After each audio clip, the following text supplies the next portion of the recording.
Assalamualaikum warahmatullahi wabarakatuh. Innal hamdalillah wassalatu wassalamu ala Rasulillah wa ala alihi wa ashabihi wa man wala. Asyhadu an la ilaha illallah wahdahu la syarika lah. Asyhadu anna Muhammadan abduhu wa rasuluhu la nabiyya wa la rasulahu ba'dah. Allahumma la sahla illa ma ja'altahu sahla wa anta in syi'ta taj'alul hazana sahla. Rabbi shrah li sadri wa yassir li amri wahlul 'uqdatam min lisani yafqahu qawli.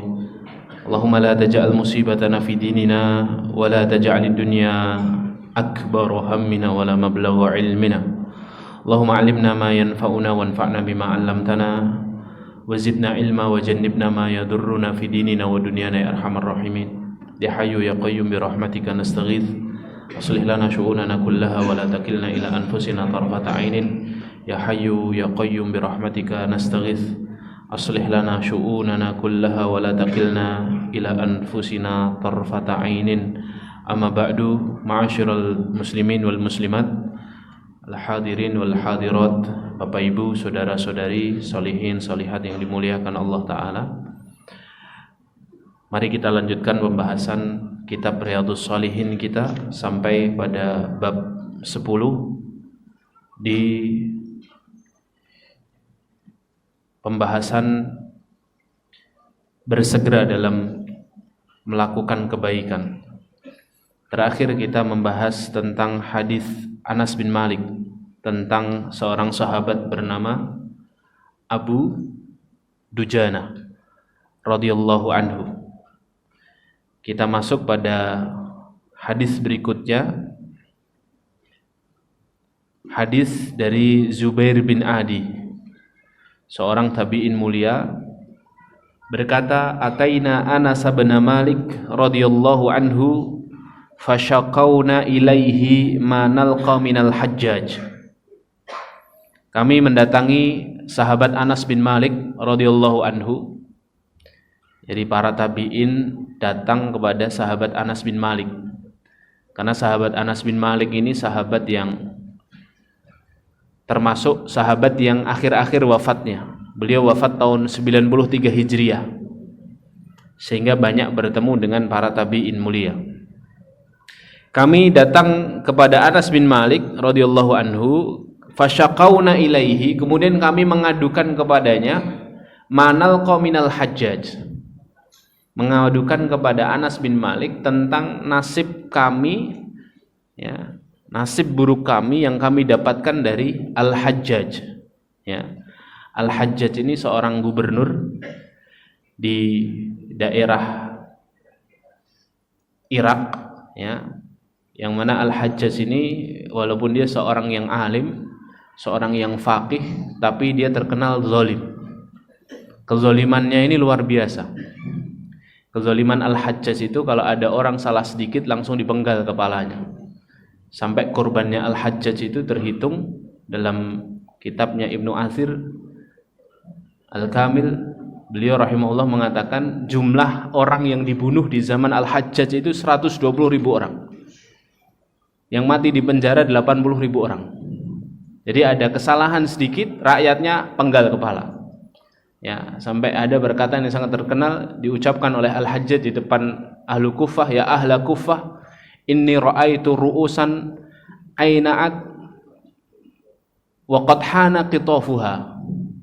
Wahai ahlu Kufah, sesungguhnya aku melihat kepala-kepala yang sudah matang, yang siap untuk dipetik. Kata Al-Hajjaj ini, ya. Aku melihat kepala-kepala yang sudah matang ini, yang siap untuk dipetik, artinya dipenggal kepalanya, ya. Jadi zalim sekali ini, ya.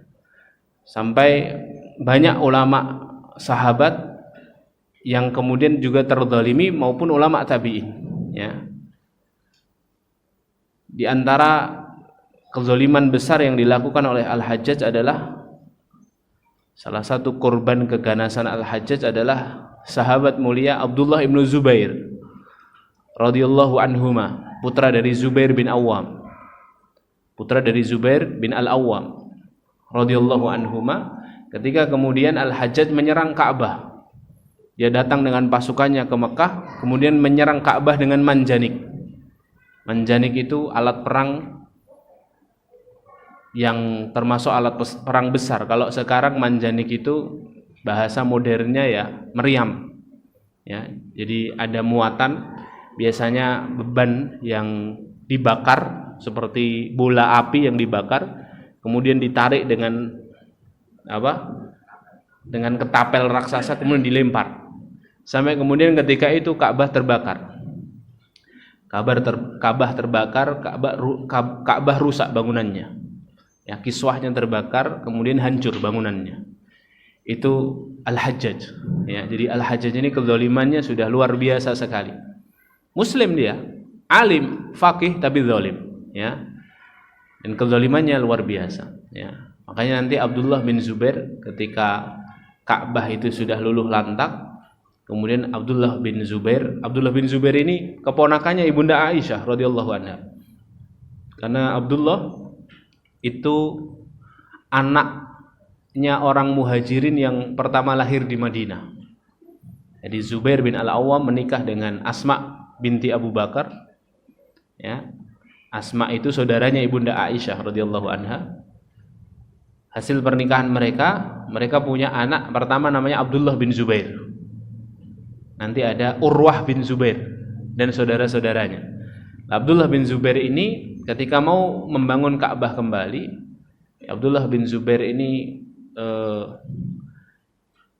ingat bahwa bibinya pernah berkata bahwa Rasulullah SAW pernah bersabda, seandainya aku tidak memikirkan umatku yang baru saja masuk Islam, maka sungguh aku akan membangun Ka'bah sebagaimana pondasi bangunan Ka'bah yang dibangun oleh Nabi Ibrahim alaihi salatu wassalam. Jadi dulu Ka'bah itu bentuknya tidak kotak seperti sekarang ini. Bentuknya Ka'bah itu kotak, kemudian ada Hijr Ismail itu kan di sampingnya yang melengkung. Ya, itu dulu zaman Nabi Ibrahim dan Nabi Ismail, Ka'bah itu berbentuk kotak, kemudian sampingnya itu lonjong, utuh, bangunan utuh. Jadi kotak, kemudian lonjong begini, ya. Nah, kemudian di masa seorang pemuka Quraisy, ya, Qusay bin Kilab, terjadi banjir bandang, kemudian runtuh, kemudian tidak ada dana untuk menyempurnakan bangunan Ka'bah secara utuh, maka dibangunlah seperti yang sekarang itu, ya. Ka'bahnya kotak, kemudian Hijr Ismailnya hanya sekitar 1,5 meter, ya, 1,5 meter atau kurang, ya. Intinya kalau kita berdiri itu hanya segini saja, 1,5 meter, ya. Dan itu bertahan sampai Rasulullah SAW membuka kota Makkah. Kemudian Rasulullah mengatakan hal yang demikian kepada Ibunda Aisyah, kalau seandainya aku tidak memikirkan umatku yang baru saja masuk ke dalam agama Islam, maka aku akan bangun Ka'bah ini sebagaimana dulu bentuk aslinya. Tapi Rasulullah memikirkan umatnya yang baru saja masuk Islam. Takutnya nanti kok rubah-rubah ini, rubah tradisi. Takutnya nanti umatnya berpaling. Maka dibiarkan seperti itu. Lah ketika Ka'bah itu di zaman Hajjaj tadi, ya, dihancurkan oleh Hajjaj, kemudian luluh lantak, dibangun oleh sahabat Abdullah bin Zubair sesuai dengan bangunan aslinya di zaman Nabi Ibrahim. Diutuh lagi, tapi kemudian saat diutuhkan itu, ya, bertahan setelah hancur, ya, makanya pintunya Ka'bah itu di zaman Abdullah bin Zubair itu ada dua, timur dan barat. Pintu multazam yang sekarang itu di baliknya itu ada pintu juga. Jadi kiswah Ka'bah itu kalau dibuka, nanti jangan lihat di internet, ada ketika kiswah Ka'bah itu terbuka kena angin, itu ada bekas pintu di situ. Itu dulu di zaman Abdullah bin Zubair, pintunya memang dua, ya, dari barat dan dari timur, ya. Baru kemudian pada khalifah berikutnya, yaitu di zaman Bani Umayyah, namanya Abdul Malik bin Marwan, ya, merenovasi lagi Ka'bah karena melihat apa yang dilakukan Abdullah bin Zubair ini berbeda dari kebiasaan orang. Akhirnya direnovasi ulang, dibuat seperti zaman Rasulullah SAW. Karena khalifah ini mungkin tidak tahu bahwa ada hadis yang menyatakan demikian. Dibuat ulang kotak, kemudian Hijr Ismailnya 1,5 meter tadi itu. Ya, sampai situ. Kemudian di zaman siapa? Harun Ar-Rasyid, seorang khalifah yang alim, dia mengetahui ada hadis yang membicarakan tentang bentuk asli Ka'bah tadi, dia ingin merubahnya lagi seperti semula, seperti zaman Nabi Ibrahim dan zaman Abdullah bin Zubair. Tapi kemudian oleh Imam Malik bin Anas rahimahullah ta'ala, ketika itu Imam Malik adalah ulamanya di zaman Harun Ar-Rasyid, Imam Malik bilang tidak usah dirubah-rubah. Ya, biarkan Ka'bah seperti itu, nanti kalau setiap khalifah merubahnya, nanti orang mengira Ka'bah ini akan seperti jadi mainan. Ya, maka semenjak Imam Malik bilang seperti itu, sampai sekarang Ka'bah itu bentuknya seperti itu, hadirin. Ya, Imam Malik punya fatwa kalau Ka'bah dirubah setiap era nanti malah jadi bangunan biasa, malah jadi kayak mainan gitu ya, seperti lu'bah, seperti mainan. Maka kemudian Ka'bah itu seperti sekarang. Ya, ala kulli hal, kita ingin mengasih satu pandangan bahwa Al-Hajjaj ini seorang pemimpin yang sangat zalim, ya. Seorang pemimpin yang sangat zalim. Banyak sekali ulama, orang-orang soleh yang terbunuh di tangannya, ya. Nah, para tabi'in ini, di antaranya Zubair bin Adi, datang kepada sahabat Anas bin Malik radhiyallahu anhu untuk mengadukan tentang perkara Hajjaj ini. Ya. Jadi Hajjaj itu hidup di era abad pertama di seperempat terakhir, sekitar tahun 75 sampai 100. Ya, sahabat Anas bin Malik kan wafat 93 Hijriah. Di akhir-akhir masa sahabat itu ya, masa sahabat. Lah apa kata sahabat Anas bin Malik? Sahabat Anas bin Malik berkata, "Isbiru, bersabarlah kalian. Fa innahu la ya'ti zamanun illa walladhi ba'dahu syarrun minhu." Bersabarlah kalian, karena tidaklah datang suatu zaman melainkan yang setelahnya itu pasti lebih buruk daripada yang sebelumnya. Hatta talqaw rabbakum, sampai kalian bertemu Rabb kalian. Sami'tuhu min nabiyyikum, kata sahabat Anas, aku mendengar ini dari nabi kalian sallallahu alaihi wasallam. Ya. Jadi sahabat Anas itu memberikan nasihat kepada siapa? Para tabi'in, kalau ada pemimpin yang zalim, pemimpin yang tirani, pemimpin yang jahat, bersabarlah. Ya. Tapi hadirin yang memuliakan Allah, bukan berarti ini sabar yang sabar diam, hadirin. Sabar di sini tentu ada perintah yang lain dari Rasulullah bahwa ketika ada kemungkaran itu harus tetap tegak yang namanya amar ma'ruf nahi mungkar. Sabar yang diiringi amar ma'ruf nahi mungkar. Ya. Ketika tangan tidak bisa bergerak, maka lisan yang harus berbicara. Ketika lisan tidak mampu berbicara, maka minimal ada hati yang berpihak. Ya. Sabar di sini bukan berarti diam saja, hadirin. Ketika ada yang bisa kita lakukan, harus kita lakukan. Ya. Jadi sabar yang diiringi dengan kegelisahan hati kita terhadap kemungkaran yang terjadi. Karena banyak orang yang salah artikan ini. Ya. Ketika ada pemimpin yang zalim, ada penguasa yang tirani, kemudian sudah sabar saja. Ya, dia tidak lebih jahat daripada Al-Hajjaj. Ya, dia belum sampai bunuhin orang-orang. Benar, ya benar. Kita tetap harus bersabar dengan kezaliman yang terjadi, tapi kita tetap harus berpihak kepada kebenaran. Ya, tetap harus berpihak kepada kebenaran. Lah hadirin yang dimuliakan Allah Ta'ala, ya, apa maksud hadis yang disampaikan oleh sahabat Anas atau asar yang disampaikan sahabat Anas, yang kata sahabat Anas bin Malik radhiyallahu anhu, ini didengar dari Nabi sallallahu alaihi wasallam, ya.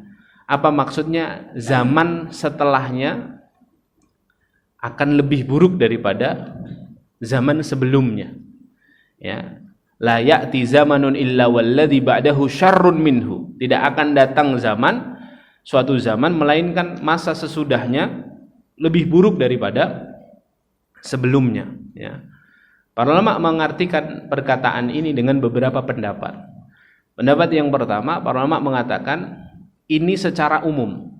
Ini perkataan sahabat Anas yang disandarkan kepada Rasulullah ini, ya, pernyataan, ya, tidak mesti seperti itu, ya. Itu perkataan yang pada umumnya saja, secara umum, gitu ya.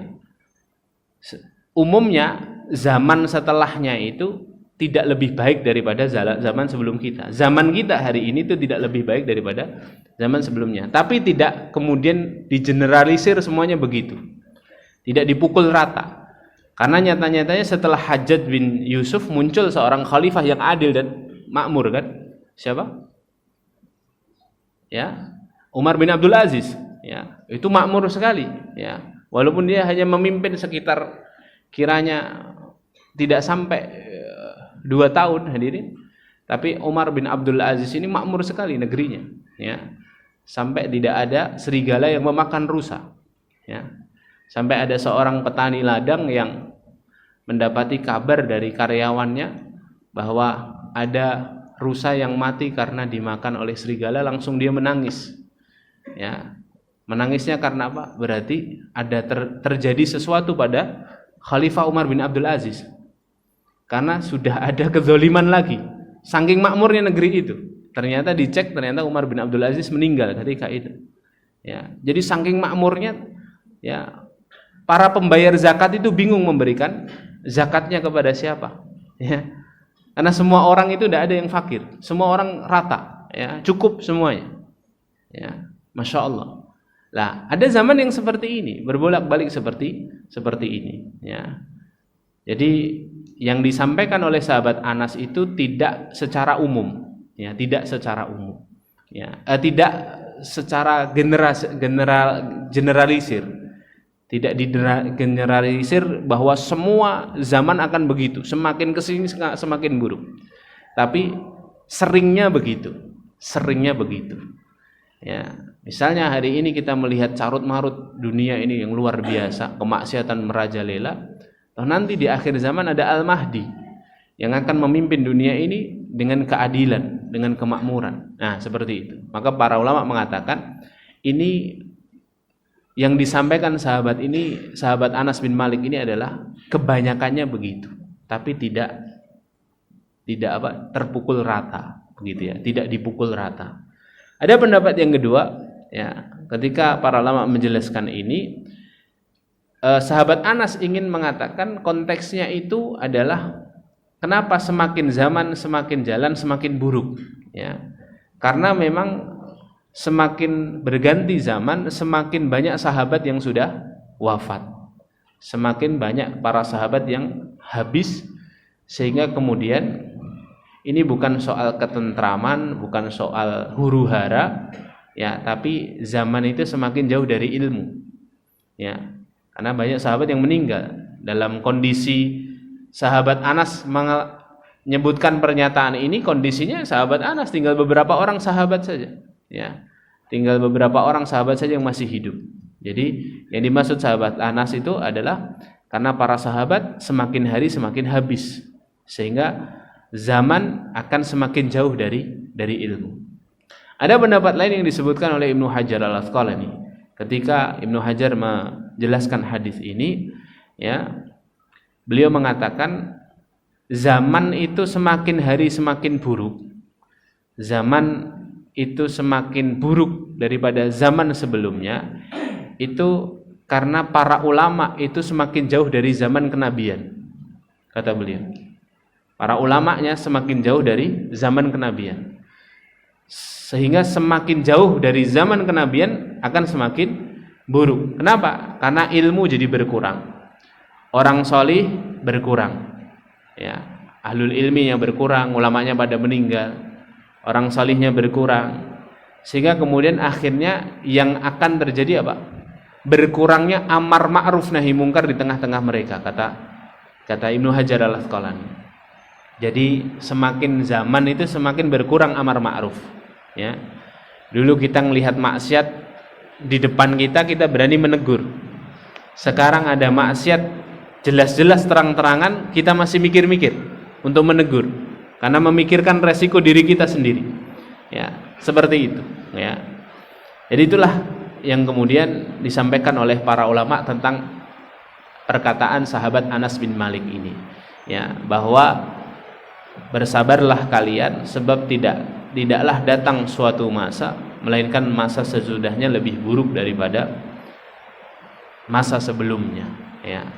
Intinya Imam Nawawi rahimahullahu taala memasukkan hadis ini di dalam bab bersegera dalam beramal, karena ya ketika kita ini hendak beramal jangan nunggu besok-besok.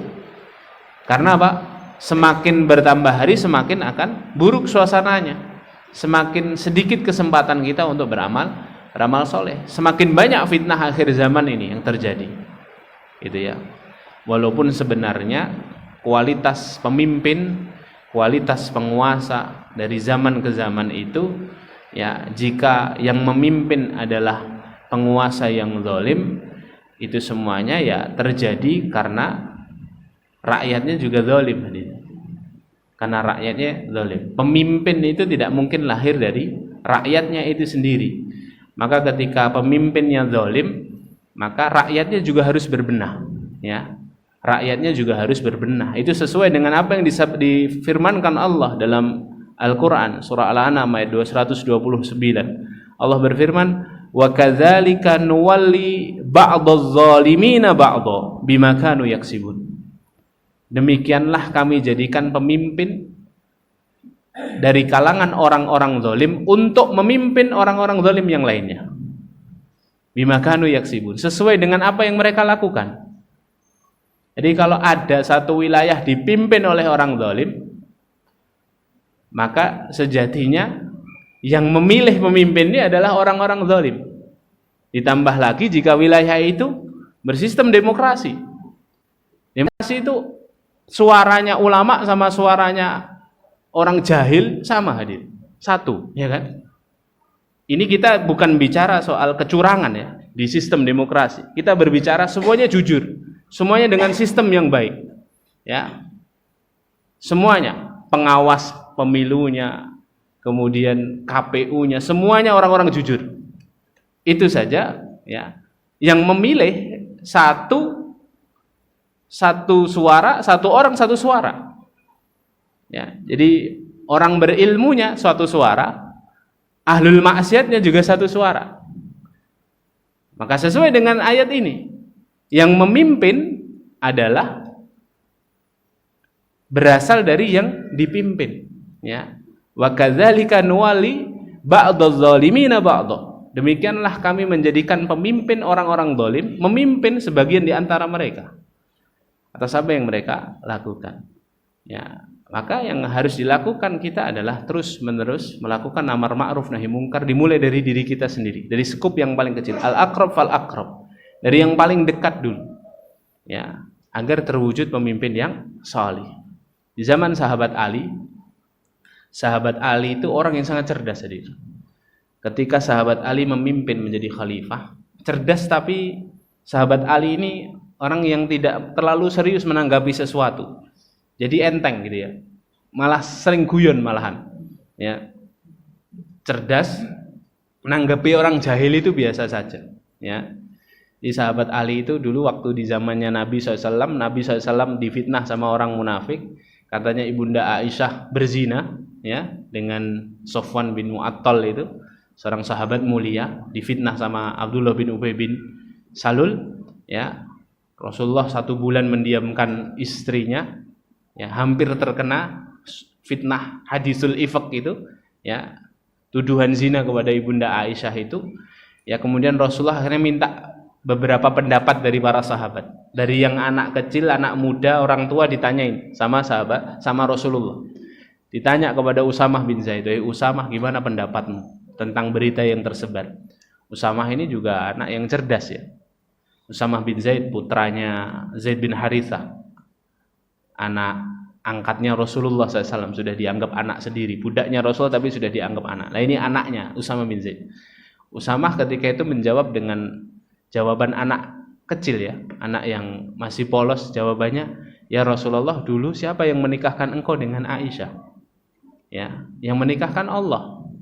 Kalau Allah yang menikahkan, maka Allah tidak mungkin salah pilih untukmu.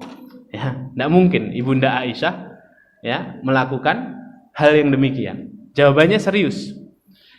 Terus ketika tanya kepada sahabat Ali, wahai Ali, gimana menurutmu berita yang beredar? Jawaban sahabat Ali apa? Tidak usah terlalu dipikir ya Rasulullah. Perempuan kan banyak ya. Nanti nikah sama yang lain gampang gitu. Sahabat Ali begitu nih. Jadi jawabannya itu jawaban yang menenangkan keadaan. Lah pas sahabat Ali radhiyallahu anhu itu memimpin jadi khalifah menggantikan Utsman, rakyat itu pada protes. Ya, pada protes apa? Wahai Ali, dulu di zaman Abu Bakar sama Umar, ya, tidak banyak fitnah seperti ini, ya. Rakyatnya tenang semuanya, baik-baik rakyatnya. Ketika sahabat Abu Bakar dan Umar memimpin. Tapi kenapa ketika kamu memimpin sekarang banyak sekali fitnah seperti ini, banyak sekali carut-marut seperti ini? Sahabat Ali jawabnya gampang sekali, ya. Lah dulu zamannya sahabat Abu Bakar dan Umar, rakyatnya itu seperti aku, ya. Sekarang saya mimpin rakyatnya seperti kamu, ya. Ya. Maka ya wajar saja kalau banyak fitnah, gitu ya. Nah, ini menunjukkan bahwa apa? Ya, pemimpin yang terpilih itu adalah kualitas rakyat tadi. Kualitas rakyatnya. Ya, kalau yang mimpin orang zalim berarti rakyatnya masih banyak yang zalim, ya. Lah, kalau hari ini misalnya kita melihat ada kezaliman di satu negeri, ya kita harus muhasabah sama diri kita masing-masing. Dari mulai sekup terkecil keluarga kita. Ada kezaliman enggak dalam keluarga kita? Tegak amar ma'ruf nahi mungkar enggak dalam keluarga kita? Sekup berikutnya masyarakat, jamaah masjid, kota, provinsi, sampai kemudian ke sekup yang lebih besar, ya. Inilah hadirin muliakan Allah, barakallahu fikum. Intinya hadirin muliakan Allah, hadis Anas bin Malik ini, asar Anas bin Malik ini disampaikan oleh Imam An-Nawawi menunjukkan bahwa ya ketika seorang itu hendak beramal jangan menunda-nunda amalan. Bersegera, karena semakin datang satu zaman itu seringkali lebih buruk daripada sebelumnya. Orang semakin jauh dari ilmu, ulama semakin banyak yang wafat, ya, orang-orang soleh semakin sedikit, amar ma'ruf semakin tidak ditegakkan. Ya, jadi harus bersegera dalam beramal soleh, ya. Jangan menunda-nunda amalan. Hadis berikutnya hadis Abu Hurairah radhiyallahu anhu. Rasulullah sallallahu alaihi wasallam bersabda, masih 2 hadis lagi. Rasulullah SAW bersabda, badiru bil a'mali sab'an. Kalau yang hadis sebelumnya kan badiru bil a'mali fitanan. Bersegeralah dalam beramal karena akan terjadi fitnah. Kalau yang ini bersegeralah kalian dalam beramal karena ada 7 hal, ya. Maksudnya apa? Karena ada 7 hal. Bersegeralah kamu beramal sebelum ada 7 hal terjadi. Apakah kamu mau beramal, kata Rasulullah, hal tantadiruna illa, apakah kamu mau beramal, ya, sambil nungguin 7 hal ini terjadi dulu, kata Rasulullah, ya. Kamu baru mau beramal setelah 7 ini terjadi dulu. 7 itu apa saja? Ini diingatkan sama Rasulullah. Jadi bersegeralah kamu beramal sebelum 7 ini terjadi pada dirimu. Karena kalau 7 ini terjadi sudah tidak ada kesempatan beramal, ya. Apa saja 7 itu? Yang pertama adalah illa faqran munsiyan. Apakah kamu akan menanti, menunggu-nunggu, menunda-nunda amalanmu sampai datang 7 hal ini? Hal pertama ada faqran munsiyan, kefakiran yang melalaikan. Kefakiran yang melalaikan. Jadi orang itu kalau dalam kondisi tenang, dalam kondisi normal, kondisi ikhtiar, kondisi halatul ikhtiar, bisa memilih, ya, finansialnya aman, kemudian pekerjaannya, penghasilannya stabil, gitu, dia lebih bisa beramal dibandingkan orang yang kemudian jatuh fakir, ya. Karena fakir itu melupakan, ya. Makanya ini tugasnya para dai dan aktivis dakwah, ya. Kita semuanya adalah dai, ya. Ketika kita melihat masyarakat kita yang rusak, yang jadi goal agar memperbaiki mereka itu jangan hanya ngaji tok, Kadang-kadang ada masyarakat itu yang untuk bisa ngaji, untuk bisa datang ke masjid, sholat, itu mereka nunggu stabil dulu finansialnya, baru kemudian mereka mau ngaji. Mereka banyak beralasan, gimana saya mau ngaji, wong anak saya di rumah saja belum makan, Ustaz. Ya. Maka lihat cara dakwahnya Rasulullah ya. Ketika datang ke Madinah, hal pertama yang diingatkan Rasulullah apa? Hal pertama adalah dakwahnya bukan dakwah ilmu ini, tapi dakwahnya dakwah ekonomi dulu, dakwah sosial dulu. Apa kata Rasulullah? Ketika masuk ke Madinah, selesai menentukan tempat yang akan dibangun masjid, apa kata Rasulullah? Afsus salam wa at'imut ta'am. Afsus salam wa at'imut ta'am wasilul arham wasallu bil laili wan nasu niyam. 4, yang 3 sosial tadi. Yang 1 baru soal spiritual. 1 afsus salam, tebarkan salam. At'imut ta'am, beri makanan. Saling memberi makanan. Yang 3 silul arham, jaga silaturahim. Baru setelah itu apa? Wasallu bil laili wan nasu niyam, dan salatlah di malam hari ketika manusia tertidur. Ya. Ini menunjukkan bahwa tugas kita hari ini bukan hanya dakwah bil kalam saja, dakwah bil mik saja, bukan hanya dakwah majelis ilmu saja, tapi juga kadang harus ada dakwah sosial untuk menarik hati mereka dulu, untuk menyelesaikan masalah mereka dulu. Kenapa? Karena orang kalau sudah fakir, munsiyan hadir. Fakir itu melalaikan, gak kober beramal solih hadir. Ya. Yang ada di pikiran dia adalah memenuhi kebutuhan primernya, makannya, sandang pangan papannya, gitu ya. Makanya dikatakan oleh Rasulullah, segeralah beramal sebelum datang kefakiran yang melalaikan. 1, ya, 1 kefakiran. Apakah berarti kalau kaya tidak melalaikan? Sebentar dulu. Ada yang kedua, wa ghinan mutghiyan, ya. Yang kedua adalah kekayaan yang membuat seseorang melampaui batas.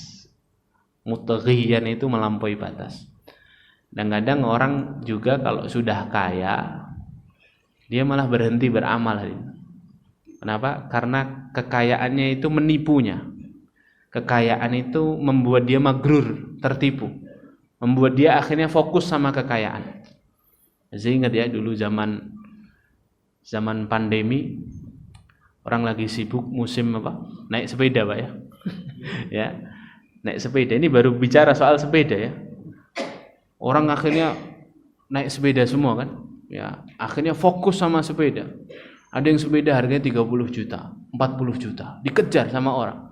Ya, 50, 150 juta. Saya punya jamaah itu di Gentan itu. Ustaz, ini sepeda saya bisa untuk beli mobil 1, Ustaz. Masya Allah. Ya, saya megang jadi takut tadi. Ya. Wah, mahal sekali dan enteng sekali, Masya Allah. Ya, artinya apa? Orang itu kalau berlebih, uangnya lebih, itu kalau dia tidak kendalikan dengan kendali rem pedal iman, ya, itu akan justru membuat dia melampaui batas. Tidak salah memberi barang mahal, tidak salah selama dia tetap melanjutkan amalan-amalan solihnya. Ya, kadang kan kadar kekayaan orang itu kan berbeda-beda. Ya.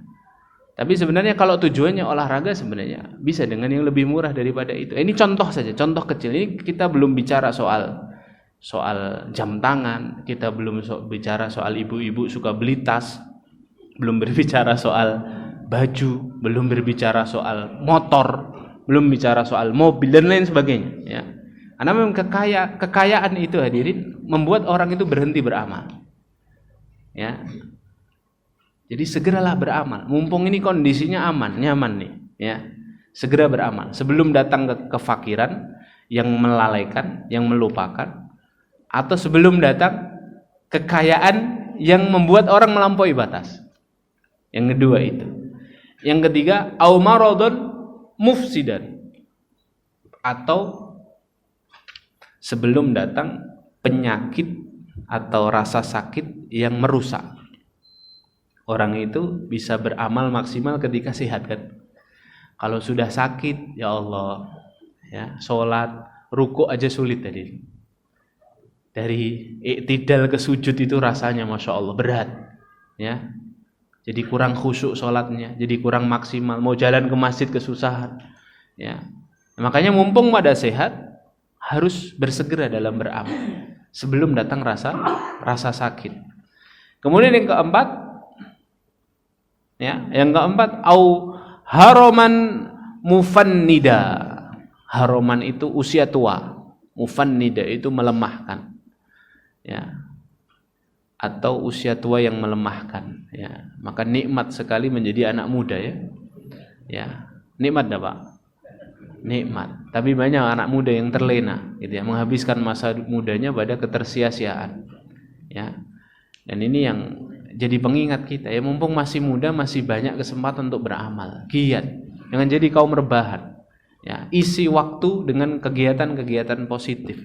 Kalau ada waktu yang terbuang dengan ketersia-siaan, pasti kegiatan negatif akan mengisi, ya. Sibukkan diri, banyak amalan yang bisa kita lakukan, ya. Kalau selesai dari satu amalan, cari amalan yang lain. Kalau urusan rumah selesai, ke rumah orang tua, apa yang bisa kita bantu? Kalau rumah orang tua sudah selesai, ke rumah saudara, ke teman kita, ke masjid. Ada banyak hal yang bisa dilakukan dengan amalan-amalan salih dan kebaikan. Badiru bil a'mal, sebelum datang masa tua. Kalau sudah masa tua, sudah hadir, ya, sulit, ya, sulit untuk ngapa-ngapa, sulit, banyak tanggung jawabnya, hadir, ya. Yang belum menikah, banyakin beramal. Nanti kalau sudah menikah itu Anda kira enak, ya. Menikah itu tidak enak, hadir, tapi enak sekali, ya, ya. Enak, di satu sisi enak, tapi tanggung jawabnya bertambah, hadir. Ekornya bertambah, ya. Anak muda bisa begadang sampai malam, hadir, ya, bisa memikirkan rencana-rencana hebat sampai jam 11, jam 12. Kalau sudah beristri tidak bisa, Pak, ya. Jam 9 sudah ditelepon sama istrinya, ya kan, ya. Jadi isi dengan kegiatan-kegiatan positif, ya, isi dengan kegiatan positif sebelum datang yang kelima ini. Yang keberapa? 1, 2, 3, 4. Yang kelima, au mautan mujhiza, sebelum datang kematian yang datang secara tiba-tiba. Mujhiza itu tiba-tiba, ya.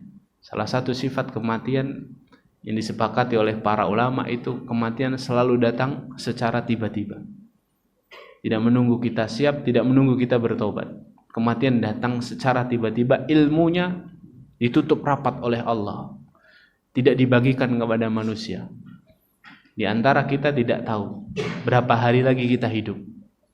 Malaikat maut mengintai kita. Selesai dengan urusan saudara kita, membuntuti kita dari belakang, dan kita tidak tahu. Hatta malaikat maut sendiri tidak tahu kapan harus mencabut nyawa si fulan sebelum Allah Subhanahu wa taala mengizinkan. Karena itu rahasia Allah.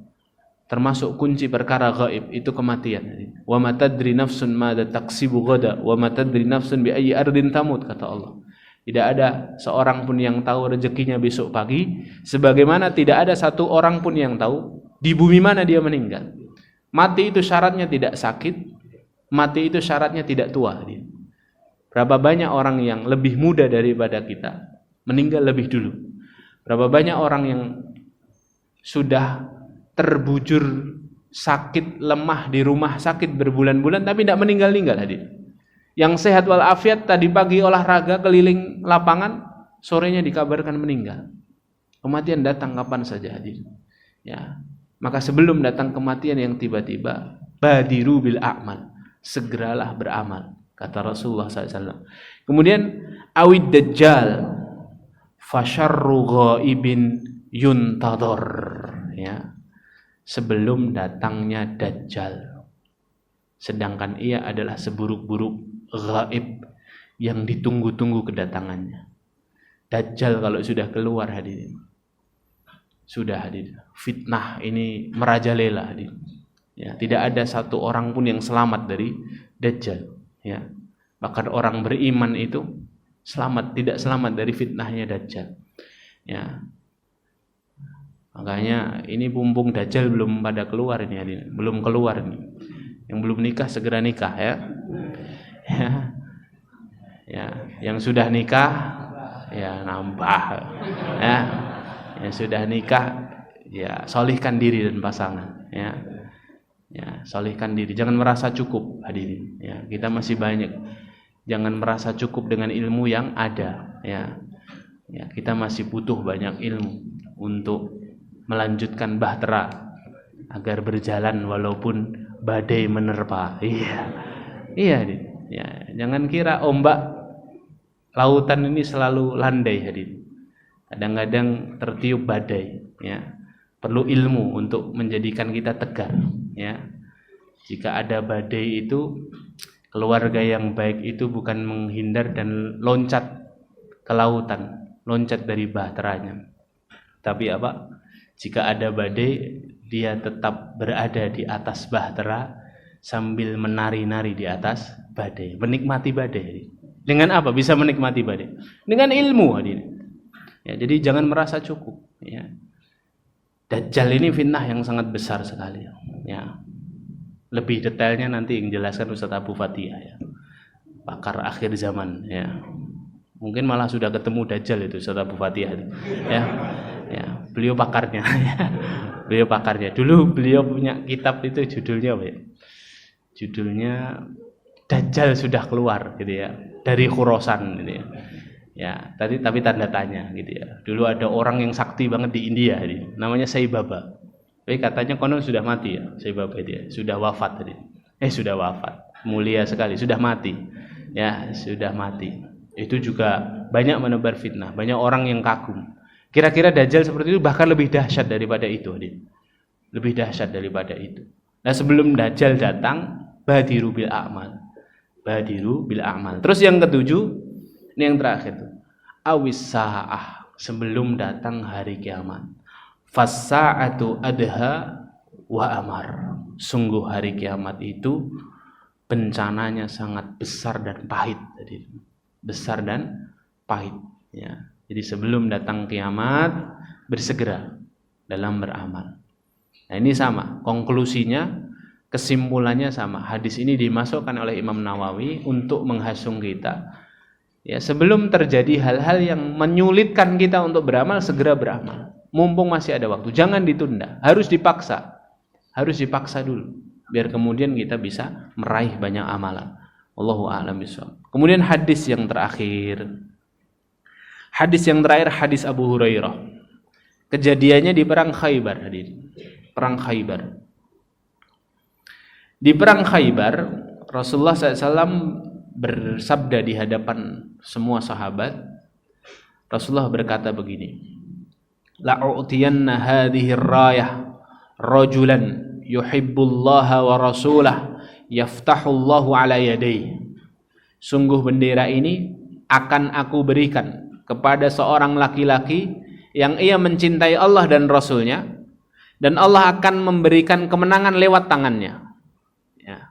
Jadi Rasulullah itu bersumpah, sungguh demi Allah, la'utiyanna, aku akan berikan bendera ini kepada seorang laki-laki yang kriterianya dua. Satu apa? Dia mencintai Allah dan Rasulnya. Berarti ini sudah terkonfirmasi nih, terverifikasi bahwa ini orang cinta sama Allah dan Rasulnya. Kalau dia cinta Allah dan Rasulnya, berarti Allah cinta kepada dirinya, gitu kan? Radhiyallahu anhum wa radu'an. Kalau ada orang yang ridho kepada Allah, Allah ridho kepada dia. Kalau ada orang yang cinta kepada Allah dan Rasulnya, Allah dan Rasulnya cinta pula kepada dia. Ya. Man ahabba liqa Allah, ahabba liqa'ahu. Kata Rasulullah, barang siapa yang cinta berjumpa dengan Allah, Allah juga cinta berjumpa dengannya. Wah, sahabat kan ambisi nih. Wah, ini berarti orang yang megang bendera ini berarti dia orang yang dicintai Allah. Yang kedua, Allah akan memenangkan Islam melalui tangannya. Wah, ini berarti mulia betul nih, ya. Allah memberikan kemenangan lewat perantara dia, gitu ya. Faqala Umar, kemudian sahabat Umar radhiyallahu anhu berkata, "Ma ahbabtul imarata illa yauma idzin." Ya. Sungguh aku tidak pernah menginginkan kekuasaan. Aku tidak pernah menginginkan kepemimpinan melainkan pada hari itu. Ya, jadi sahabat Umar itu tidak pernah haus kekuasaan ini. Nggak pingin jadi khalifah, jadi amir, jadi pemimpin perang. Tapi sahabat Umar bilang, aku tidak pernah kepikiran jadi pemimpin kecuali cuma hari itu. Bukan karena haus kekuasaan ya, tapi karena dua keutamaan yang Rasulullah katakan tadi. Orang ini mencintai Allah dan Rasulnya, dan orang ini apa? Akan diberi kemenangan oleh Allah lewat perantara tangannya. Ya. Fatasawartu laha roja'a an ud'a laha.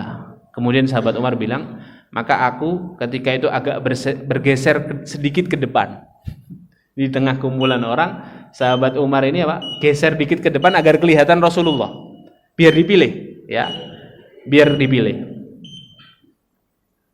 Fada'a Rasulullah sallallahu alaihi wasallam Ali bin Abi Thalib. Kemudian ternyata Rasulullah memanggil sahabat Ali bin Abi Thalib.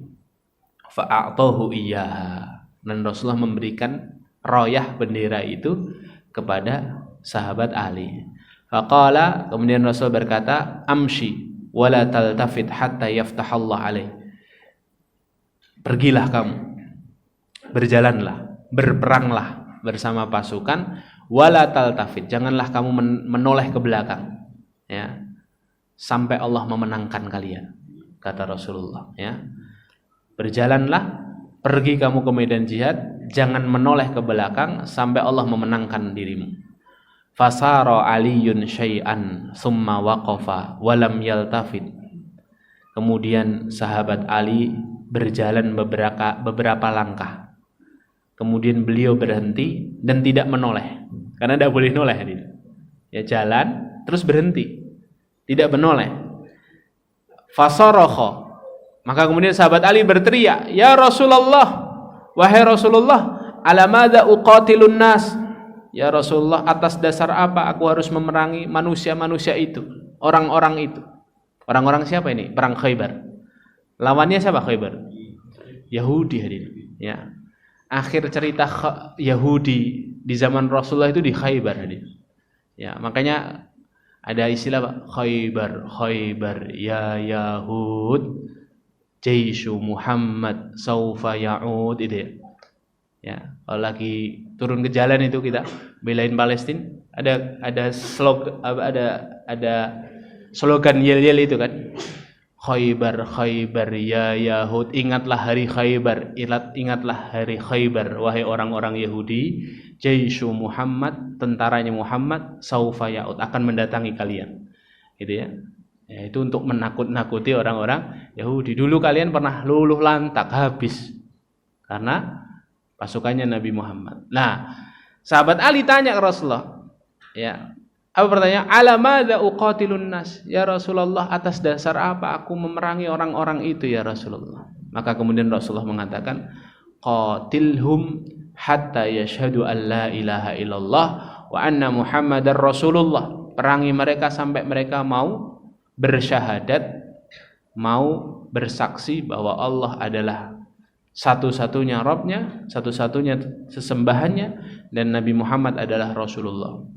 Fa'idha fa'alu, kalau mereka mau bersyahadat, faqad mana'u minka dima'ahum wa amwalahum illa bihaqqiha. Apabila mereka telah melakukan itu, maka mereka telah terjaga dari dirimu, baik darah maupun harta mereka, kecuali dengan haknya. Ya, kecuali dengan haknya. Wa hisabuhum 'ala Allah. Sedang hisab mereka itu tergantung Allah Subhanahu wa taala. Mereka bohong atau enggak itu nanti hitungannya sama Allah. Yang penting kalau mereka sudah bersyahadat, sudah, enggak boleh diperangi, ya. Nah, ini hadis ini menunjukkan salah satu faedahnya apa? Dalam Islam berperang itu bukan pilihan pertama.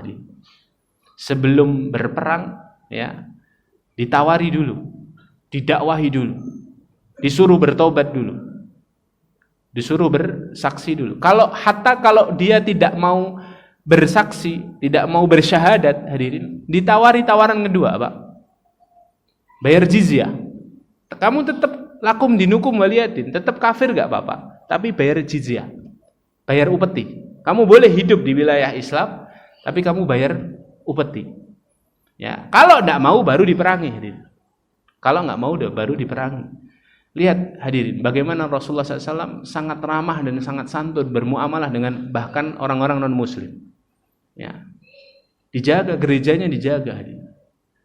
Tidak dibakar, tidak dihancurkan. Mereka tetap dengan agama. La ikraha fiddin, tidak ada paksaan masuk ke agama Islam ini. Ya. Nah, selama kemudian mereka sudah bersyahadat, wa hisabuhum 'ala Allah. Kata Rasulullah, maka hisabnya mereka ini hitung-hitungannya sama Allah. Sudah, secara zahir kita tidak boleh memerangi mereka. Hatta mereka nanti adalah ternyata orang munafik yang lisannya saja bersyahadat ternyata hatinya masih kafir, itu urusannya dengan Allah Subhanahu wa taala. Hadis ini juga dimasukkan oleh Imam Nawawi dalam kitab ini, dalam bab ini, ya, Imam Nawawi ingin menunjukkan bagaimana tadi ya, semangatnya sahabat Umar ingin bersegera dalam kebaikan ketika tahu bahwa ada kebaikan bagi orang yang diserahi bendera ini oleh Rasulullah. Dia adalah lelaki yang mencintai Allah dan Rasulnya, dan dia adalah lelaki yang dengan tangannya Allah berikan kemenangan. Ya. Jadi setiap kali ada peluang amal soleh itu bersegeralah. Dengan daya upaya apapun yang bisa kita lakukan. Sahabat Umar ini tadi kan daya upayanya apa? Geser dikit, ya kan? Biar kelihatan Rasulullah. Ya. Kalau hanya itu yang bisa kita lakukan, lakukan. Ya. Sebelum datang fitnah-fitnah, sebelum datang 7 hal yang melenakan dan melalaikan, gitu ya.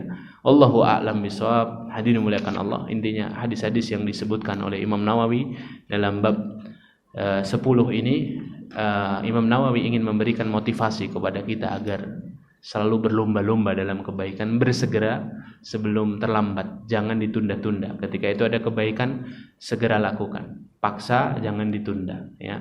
Semoga dengan itu Allah memuliakan kita dan menurunkan barokahnya untuk kita. Amin Allahumma amin. Insyaallah pertemuan berikutnya masuk bab 11, bab mujahadah. Ya, jadi tidak hanya bersegera, tapi juga harus ada kesungguh-sungguhan dalam beramal saleh. Ya, insyaallah akan kita bahas pada pertemuan berikutnya. Wallahu a'lam bishawab. Mari kita tutup dengan bacaan hamdalah dan kafaratul majlis. Alhamdulillahirabbil alamin. Subhanakallahumma bihamdika asyhadu an la ilaha illa anta astaghfiruka wa atubu ilaik. Assalamualaikum warahmatullahi wabarakatuh.